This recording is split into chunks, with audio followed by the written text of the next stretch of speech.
السلام علیکم ورحمۃ اللہ وبرکاتہ۔ بسم اللہ الرحمن الرحیم۔ دوستو، پاکستانی عدالت کے نرالے فیصلے۔ دوستو، اس کہانی کا راوی، اس کہانی کو نقل کرنے والا ایک آرمی فوجی ہے۔ وہ فوجی صاحب کہتے ہیں کہ حوالات کی سلاخوں کے پیچھے سے میں اسے نماز پڑھتا دیکھ رہا تھا۔ وہ 25-26 سال کا خوبصورت نوجوان قتل کے مقدمے میں 2 دن پہلے ہی یہاں لایا گیا تھا، جہاں سے چند دن بعد عدالتی کارروائی کے بعد اسے جیل منتقل کیا جانا تھا۔ اس کے خلاف کیس کافی زیادہ مضبوط تھا، اس لیے گمان غالب تھا کہ 1-2 پیشیوں کے بعد ہی اسے سزائے موت سنا دی جائے گی۔ میں ایک آرمی والا ہوں اور پہلے دن سے ہی میرا رویہ اور لہجہ اس کے ساتھ کافی زیادہ سخت رہا تھا، لیکن اس کے لبوں پر ہمیشہ ایک دل مو لینے والی مسکراہٹ ہوتی تھی، اور ہمیشہ وہ مجھے بڑا سمجھتے ہوئے ادب اور نرم لہجے میں بات کرتا تھا، اور مجھ جیسا سخت انسان بھی 2 دن میں ہی اس کے اچھے اخلاق کے سامنے ہار گیا تھا۔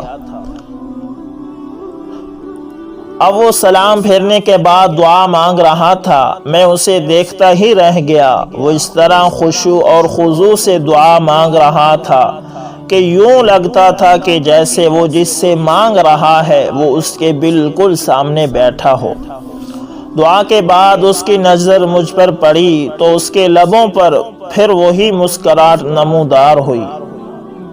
وہ اٹھ کر میرے پاس آیا اور ہمیشہ کی طرح میرا حال احوال پوچھا۔ آج خلاف معمول میرا لہجہ کافی نرم تھا۔ باتوں کے دوران میں نے اس سے پوچھا کہ کیا واقعی اس نے قتل جیسا جرم کیا ہے، کیونکہ مجھے اس کی معصومیت سے لگ نہیں رہا تھا کہ وہ قتل جیسا جرم کر سکتا ہو۔ ایک انسان کا قتل پوری انسانیت کا قتل ہے، تو پھر میں ایسا گناؤنا جرم کیسے کر سکتا ہوں؟ اس نے مسکراتے ہوئے جواب دیا۔ تو پھر میں نے سوالیہ نظروں سے اس کی طرف دیکھا۔ جب اللہ اس دنیا میں کسی کو اختیارات دیتا ہے نا، تو اکثر لوگ بھول جاتے ہیں کہ یہ اختیارات اللہ کی طرف سے امانت ہیں۔ وہ ان سب کو اپنا کمال اور حق سمجھ بیٹھتے ہیں۔ میرے ساتھ بھی ایسا ہی ہوا ہے۔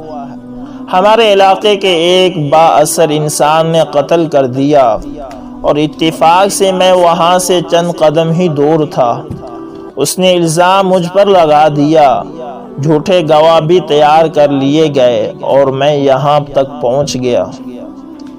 مجھے دکھ سا ہوا۔ تو تمہارے گھر والوں نے کچھ نہیں کیا؟ میں نے اس سے پوچھا۔ اس نے کہا، گھر والوں نے اپنی سی کوشش کی، لیکن وہی بات، اس معاشرے میں لوگ بھی ڈر کے مارے اسی کا ساتھ دیتے ہیں جو طاقتور ہو۔ وہ پھر سے مسکرایا تھا۔ مجھے اس کے سکون کو دیکھ کر حیرت ہوئی۔ تمہیں ڈر نہیں لگتا کہ ہو سکتا ہے کچھ دنوں تک تمہیں موت کی سزا سنا دی جائے؟ انشاءاللہ مجھے کچھ نہیں ہوگا۔ میں نے اس کے آگے اپنی عرضی رکھ دی ہے، جس کے سامنے بڑے سے بڑے بادشاہ کی بھی کوئی حیثیت نہیں۔ اس نے پر یقین لہجے میں مجھے جواب دیا۔ میں نے پھر سوالیہ نظروں سے اسے دیکھا۔ میں اپنے اللہ کی بات کر رہا ہوں، اسے میری بے گناہی کا علم ہے، اور وہ مجھے کچھ نہیں ہونے دے گا۔ اس کے ہر لفظ سے محبت ٹپک رہی تھی۔ تمہیں یقین ہے کہ دعا سے کام ہو جائے گا؟ اگر نہ ہوا تو؟ میں نے اس سے پوچھا۔ اس نے کہا، جب اس سے مانگا جاتا ہے نا، تو پھر شک میں نہیں پڑتے کہ وہ قبول نہیں کرے گا، بس سب کچھ اس پر چھوڑ کر انتظار کرتے ہیں۔ اس کے لہجے میں یقین ہی یقین تھا۔ میں بس اس کے چہرے کو تکتا رہ گیا کہ اس سے پہلے اللہ پر اتنا یقین شاید ہی کسی میں دیکھا ہو۔ 3 دن مزید گزر گئے۔ اس دوران اس کے گھر والے بھی اس سے ملنے آئے تھے۔ وہ اپنے والدین کا اکلوتا بیٹا تھا۔ ماں کا رو رو کر برا حال تھا، لیکن اس کے سکون میں کوئی کمی نہیں آئی تھی۔ وہ مسلسل سمجھاتا رہا کہ میں نے اللہ کے سامنے عرضی رکھ دی ہے، اسے پتہ ہے میں بے گناہ ہوں، دیکھ لیجئے گا وہ مجھے کچھ نہیں ہونے دے گا۔ وہ بار بار اپنی ماں کو سمجھا رہا تھا۔ میں نے اللہ پر اتنا یقین اس سے پہلے صرف پڑھا ہی تھا، لیکن کبھی نہیں دیکھا تھا۔ میرے دل میں اب اس کے لیے عقیدت کے جذبات پیدا ہونا شروع ہو گئے تھے۔ شاید اللہ کی محبت ہوتی ہے ایسے ہی جو پتھر دل کو بھی پگھلا دیتی ہے۔ اور پھر جب اسے عدالت میں پیش کیا جانا تھا، اس سے ایک دن پہلے ہی عجیب واقعہ ہوا۔ جس شخص نے خود قتل کر کے الزام اس پر لگایا تھا، وہ اپنی بیوی اور اکلوتے بچے کے ساتھ گاڑی میں کہیں جا رہا تھا کہ اسے ایک خوفناک حادثہ پیش آیا، جس کے نتیجے میں اس کی بیوی اور بچہ تو موقع پر ہی جاں بحق ہو گئے، جبکہ اسے شدید زخمی حالت میں ہسپتال منتقل کیا گیا۔ کافی گھنٹوں بعد ہوش میں آنے کے بعد اسے بیوی اور بچوں کے مرنے کی خبر ملی تو اس کی حالت اور بگڑ گئی۔ اسے جان کنی کے عالم میں اسے کچھ یاد آیا۔ اس نے چیخ کر قریب موجود ڈاکٹر کو اس کی ویڈیو بنانے کا کہا۔ بار بار اصرار پر ڈاکٹر نے نرس کو ویڈیو بنانے کا اشارہ کیا تو اس نے ویڈیو میں بڑی مشکل سے اپنے جرم کا اعتراف کیا اور اس نوجوان کو بے گناہ قرار دے کر ہاتھ جوڑ کر معافی بھی مانگی۔ اس نے ڈاکٹر سے وعدہ لیا کہ وہ یہ ویڈیو ضرور پولیس اسٹیشن لے کر جائے گا۔ شاید بیوی بچے کے مرنے کے بعد اور اپنی حالت کا علم ہو جانے کے بعد وہ اس گناہ کو ساتھ لے کر مرنا نہیں چاہتا تھا۔ ادھر ویڈیو پولیس اسٹیشن پہنچی تو ادھر وہ آدمی مر گیا۔ آج عدالت میں اس کی پیشی تھی۔ عدالت کے سامنے اس کی بے گناہی کا ناقابل تردید ثبوت ویڈیو کی شکل میں موجود تھا، لہذا اسے باعزت بری کر دیا گیا۔ میں کمرہ عدالت میں کھڑا گمسم سا سوچ رہا تھا کہ اللہ ان بندوں کی جو صحیح معنوں میں اس پر ایمان لاتے ہیں، ان کی ایسی بھی مدد کر سکتا ہے۔ اس کی ہتھکڑیاں کھول دی گئی تھی، ماں روتے ہوئے اس سے لپٹ گئی تھی، باپ کی آنکھوں میں بھی آنسو تھے، آج اس کی آنکھوں میں بھی آنسو تھے، شاید اس وجہ سے کہ اللہ نے اسے ان حالات میں تنہا نہیں چھوڑا تھا اور اس طرح سے اس کی مدد کی تھی جس کا کسی کو وہم و گمان تک نہیں تھا۔ تو دوستو، قرآن نے سچ ہی کہا ہے کہ امن یجیب المضطر اذا دعاہ ویکشف السوء، جس کا مفہوم یہ بنتا ہے کہ کون ہے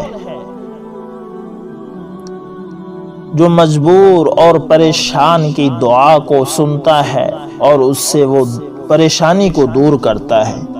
تو دوستو، جتنی بڑی بھی مصیبت آ جائے، جتنی بڑی بھی پریشانی آ جائے، آپ کو گھبرانا نہیں ہے، بالکل بھی گھبرانا نہیں ہے۔ جائیے وضو کیجئے، اچھی طرح وضو کیجئے، سنت کے مطابق وضو کیجئے اور پھر 2 نفل صلاۃ الحاجت کے پڑھیے اور جو مسنون دعا ہے اسے پڑھ کر اللہ سے دعا کیجئے۔ نوافل کے بعد پھر اللہ سے دعا کیجئے۔ جو مسنون دعا ہے وہ یہ بتائی جاتی ہے کہ لا الہ الا اللہ الحلیم الکریم، سبحان اللہ رب العرش العظیم، الحمد للہ رب العالمین، اسألک موجبات رحمتک وعزائم مغفرتک والغنیمت من کل بر والسلامت من کل اسم، لا تدع لی ذنبا الا غفرتہ ولا ہما الا فرجتہ ولا حاجتا من حوائج الدنیا والآخرہ ہی لک رضا الا قضیتہا یا ارحم الراحمین۔ اس کے بعد درود شریف پڑھیں اور اللہ سے رو رو کر دعا مانگیں۔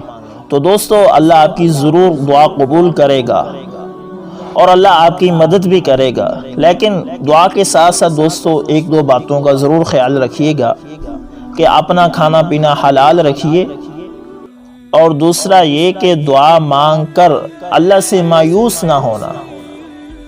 دعا کے اندر تاخیر تو ہو سکتی ہے، لیکن یہ اپنے ذہن سے نکال دیں کہ دعا قبول نہیں ہوگی۔ یا تو دعا اسی وقت قبول ہو جاتی ہے، یا پھر آپ کی اس دعا کے بدلے میں اللہ تعالیٰ آپ سے آنے والے مصائب ہٹا دیتا ہے، یا دعا میں کچھ تاخیر ہوتی ہے، یا پھر ایسے ہوتا ہے کہ وہ دعا کو ذخیرہ کر دیا جاتا ہے، اور آخرت کے دن اللہ تعالیٰ آپ کی وہ دعا آپ کو اجر کے بدلے میں دے گا۔ تو جب آپ اسے دیکھیں گے تو اللہ سے کہیں گے کہ کاش دنیا میں میری ایک دعا بھی قبول نہ ہوتی۔ تو دوستو جتنے بھی مصائب ہیں پریشان نہیں ہونا، نماز پڑھنی ہے اور اللہ سے مانگنا ہے۔ تو دوستو امید کرتا ہوں ویڈیو آپ کو اچھی لگی ہوگی۔ ویڈیو پسند آئے تو لائک، شیئر اور کمنٹ میں اپنی رائے کا اظہار ضرور کیا کریں، اور اگر آپ ہمارے چینل AS انفارمیشن TV پر نئے تو اسے ضرور سبسکرائب کریں، اور ساتھ میں بیل کے نشان کو دبانا دوستو نہ بھولیے گا، تاکہ ہر نئی ویڈیو کا نوٹیفیکیشن سب سے پہلے آپ دوستوں تک پہنچتا رہے۔ جزاکم اللہ خیر۔